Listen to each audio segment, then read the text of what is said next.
Okay, guys, so it's the conversation, right? It's all about keto. Ketogenic body, but really ketogenic mind. There's a lot of things that you guys do not consider when you do a ketogenic protocol as you become obsessed with weight loss. It's the state of the freaking gut, right? Are you nutritionally deficient in anything? Because a lot of you guys are. And so you do a ketogenic protocol and you're just waiting for the business and all this kind of stuff, and it doesn't happen. Now, this body that I have is not because of genetics. This is because of epigenetics. This is what I'm doing to my DNA, to my own genetics, to my cells, and how they respond to stress. How fast they divide, how slow they divide, is all indicative of how I live my life. A lot of you guys don't consider this. So I keep coaching people every day.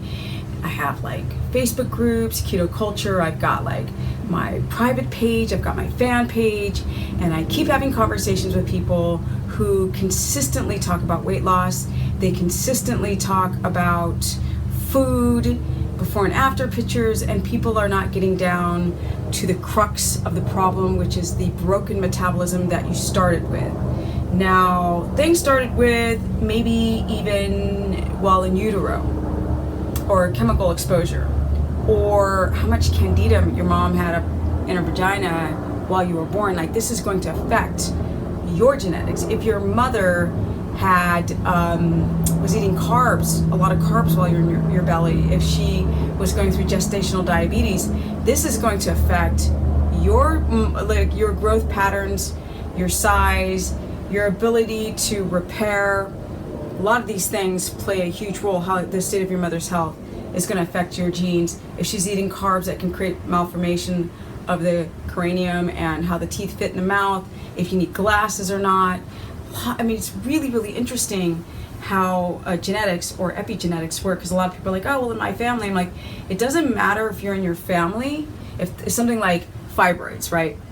Or diabetes or heart disease. It's really how you deal with that. Now, there could be a genetic propensity to have heart disease or to have diabetes or breast cancer run in a family, but it's really how your genes are expressed and how you express your genes. So one of the biggest ways is that sleep is so important.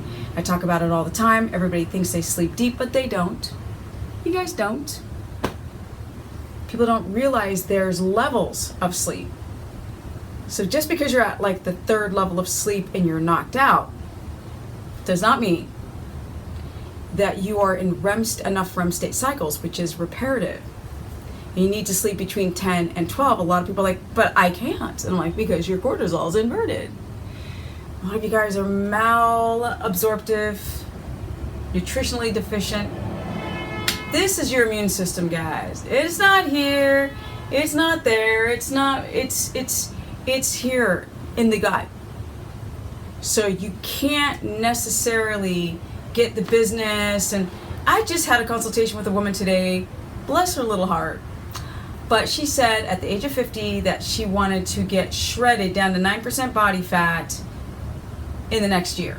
And she's got horrible histamine intolerance. And I was like, it's not gonna happen. She's like, what do you mean it's not gonna happen? I'm like, it's not going to happen. I said, you got to give yourself 2 years to heal that gut, because everything that she ate, she responded to in a histamine response, in an inflammatory response. So that's quite interesting. So you guys have to get your sleep in order. Like, people are like, well, how do I fix my gut?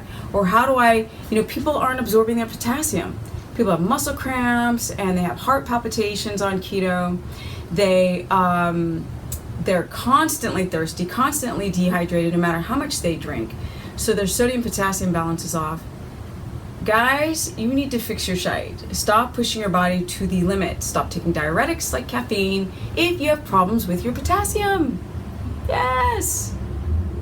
That potassium absorption is very critical with keto people, because your electrolytes tend to kind of go down the urine when you're dropping all that water, because for every 1 gram of carbs that you eat, your body holds on to 2.8 grams of water, which instantly flushes out of you.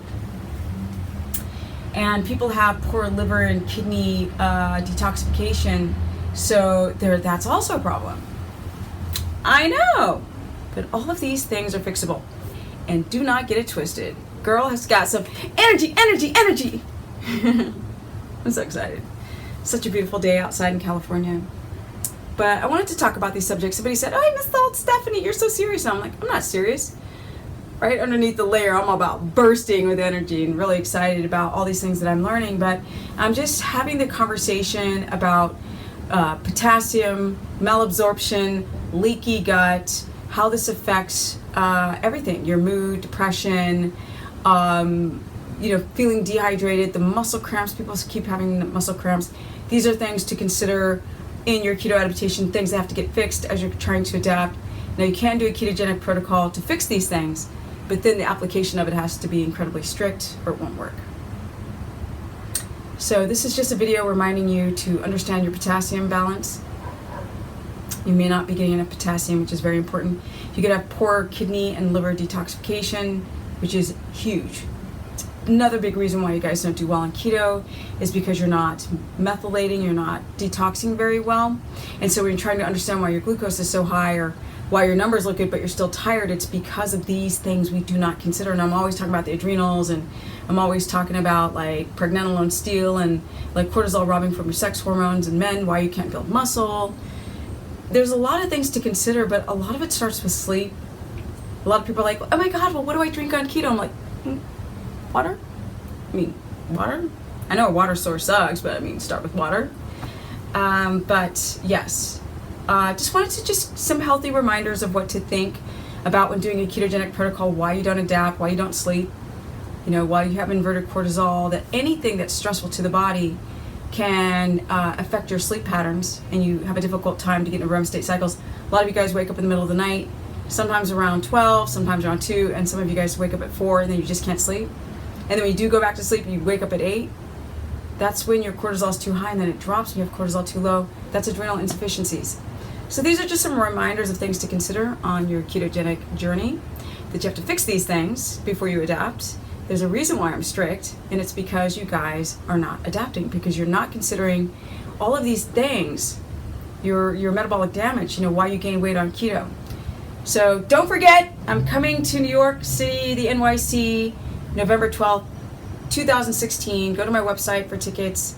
I'm having an amazing seminar. I'm going to do a really large Q&A. I will also be doing a live broadcast for those who cannot be in the NYC. Be looking out for that. I'm also going to add workouts to my whole philosophy and lifestyle, and things to consider along with nutrition, because they all go hand in hand. You guys need to learn how to work out properly. I don't know how many times in my consultations I'm changing people's workout methodology, and then they finally adapt. Pink. So if you want to learn more, go to stephanieperson.com.